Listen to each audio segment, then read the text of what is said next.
अज्ञानतिमिरान्धस्य ज्ञानाञ्जनशलाकया चक्षुरुन्मीलितं येन तस्मै श्रीगुरवे नमः. Dear devotees,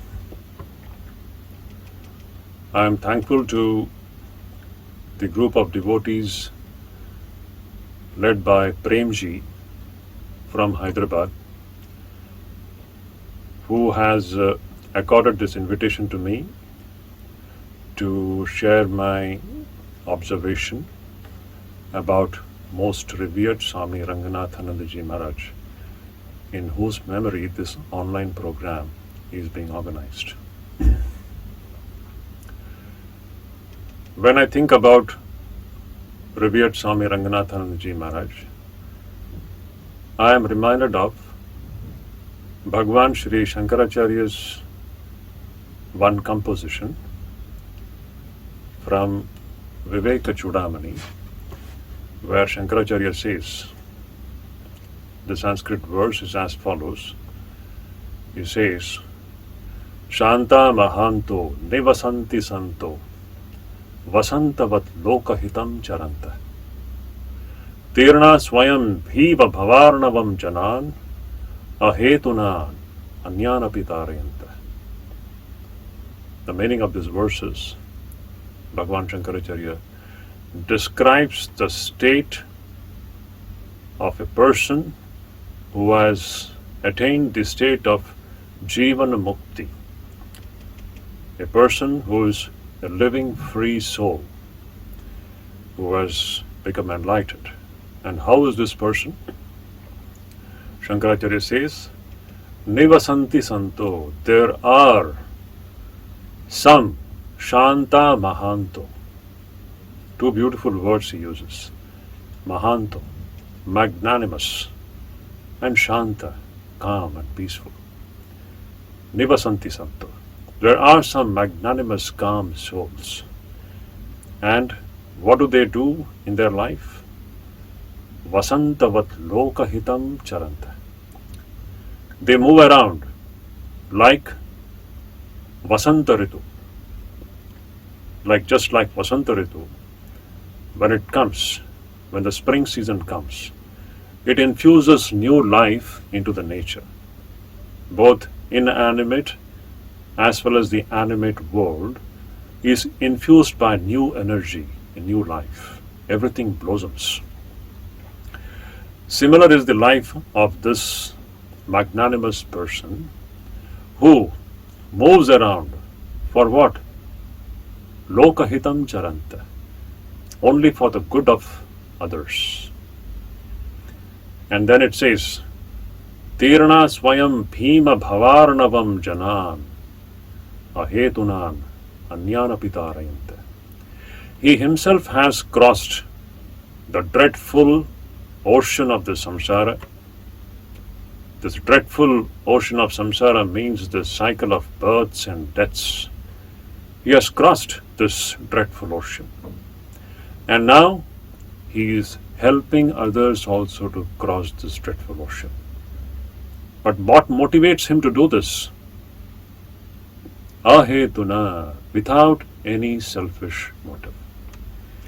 So this is the description of a person, of a Mahatma, of a Jivan Mukta, whose life is given to help others, help everyone cross this dreadful ocean of samsara. And wherever he goes, he makes the hearts of people spiritually blossom. This is his characteristic. Whoever comes in touch with that person gets a new direction in his or her life. So when I think about Ranganathanandaji Maharaj, I often connect him with this observation of Bhagavan Shankaracharya about a Jivan Mukta, a living free soul.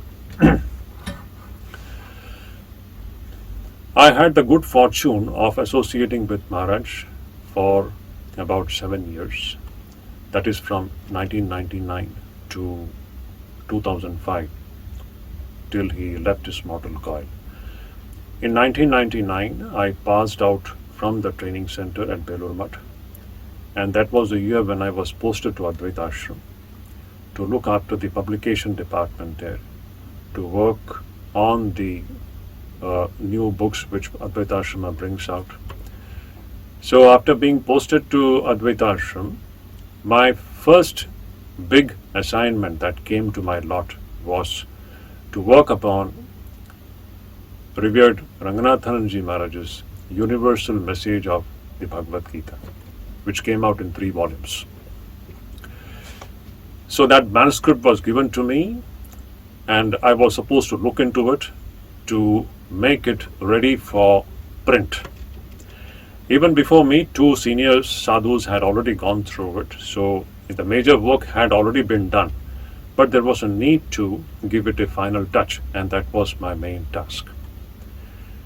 So in the course of looking into the manuscript of this universal message of Bhagavad Gita of Swami Ranganathanandaji Maharaj, I had numerous occasions when I could go and meet Maharaj, watch him closely, talk to him, discuss with him, point out the defects or some of the mistakes or some of the chances where we could improve the manuscript. And for all these things, I used to go and meet Maharaj at Belur Math. Maharaj was the president at that time. In 1998, Maharaj had become the president of the Ramakrishna order.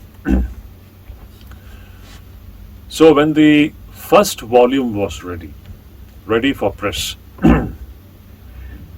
I one day went to Maharaj, and the main intention of this visit was that the text had already gone to the press and it was being printed, and in this visit I had to finalize certain things regarding the cover, the jacket of this book. So the cover designing had been done, so I had to show the cover design, and I wanted to know from the Maharaj that what should be the text that should be put on the backside of the first volume. So I went to Maharaj with this question that, Maharaj, what should be the text that should be put on the backside of this first volume? So the first thing Maharaj said was, see, you should put Sri Ramakrishna's one observation about Bhagavad Gita.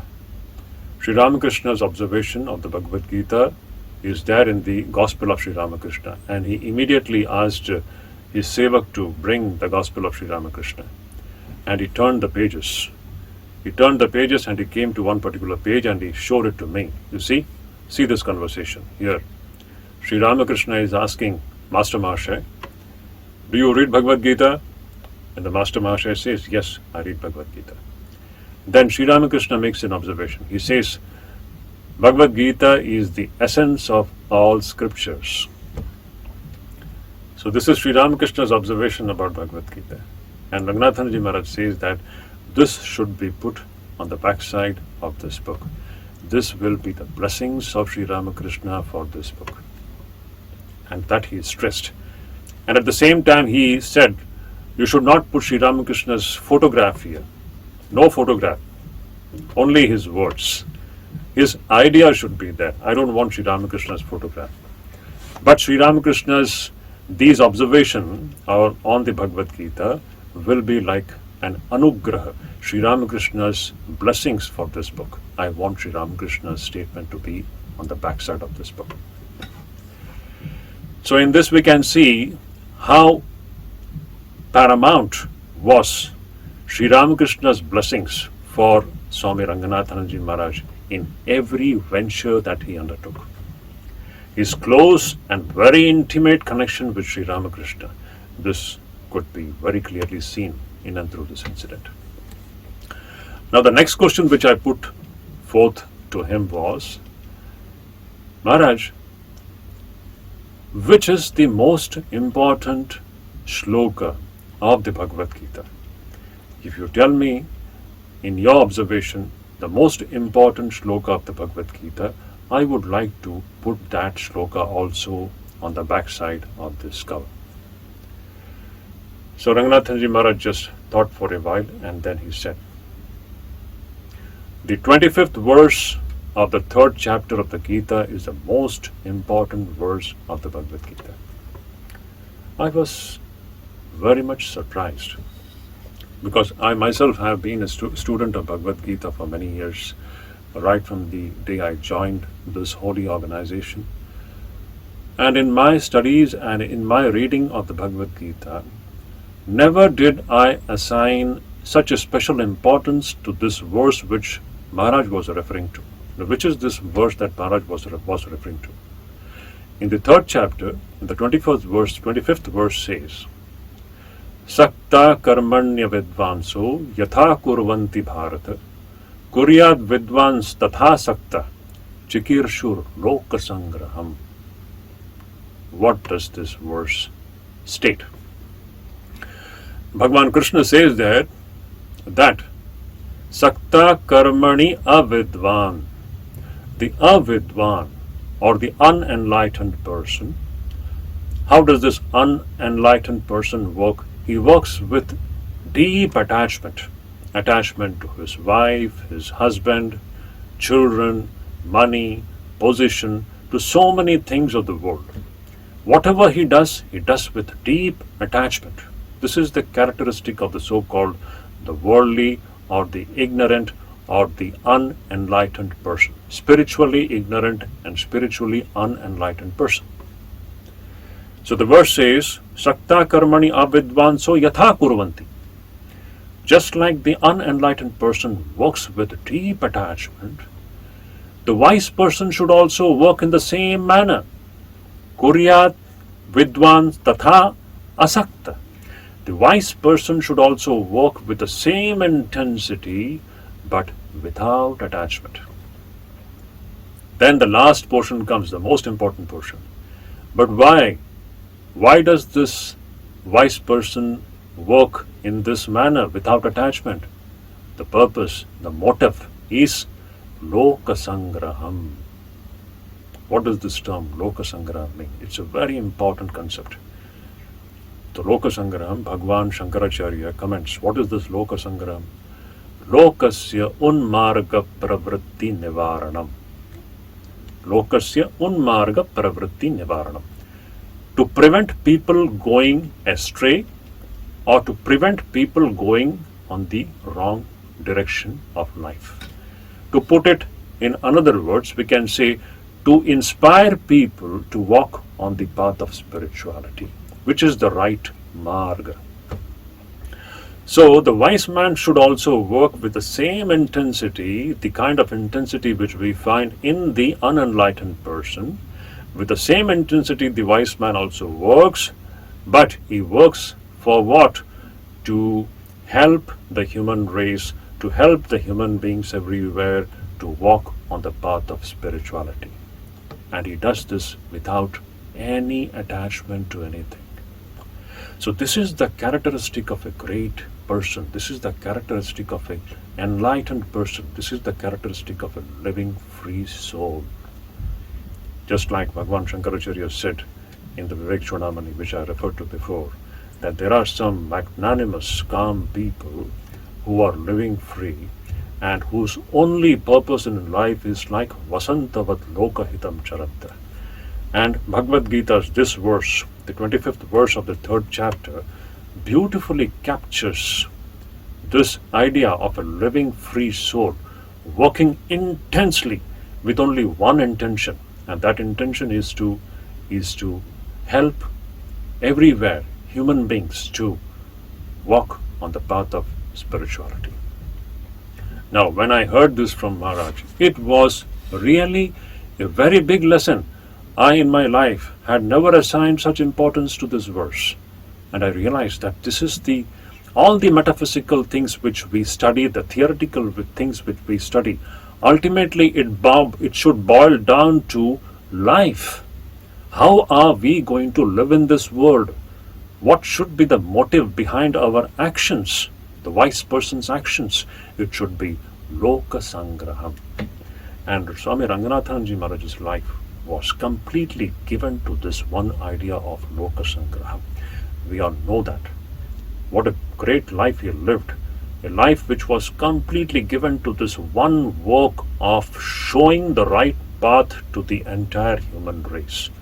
Wherever he went, whether in India or abroad, whichever part of the globe he went, his only one passion, one concern was to show to the human beings which is the right path, the spiritual path, which will take us beyond this dreadful ocean of samsara. So this is the role of a great guru. So Ranganathanji Maharaj's this one observation about the most important verse of the Gita was a great eye-opener for me, personally speaking. Since that day, I have learned to look at this verse with great interest, and I see how much of the whole philosophy and life is packed in this one single verse of the Bhagavad Gita. And Swami Ranganathanji Maharaj was a perfect representation of this idea of Chikirshu Lokasangraham, that intending to bring the human beings on the right path, a wise man is working with deep intensity and passion. That was Swami Ranganathanji Maharaj's life. So this was the one thing which I learned from Swami Ranganathanji Maharaj's, one of the things which I learned in one of these associations with him. So this is one thing which I wanted to share with all of you, and I thank Premji and the group of devotees from Hyderabad for having invited me to this program.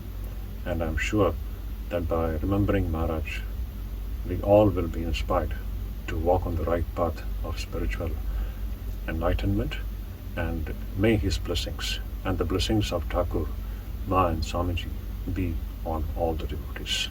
Thank you.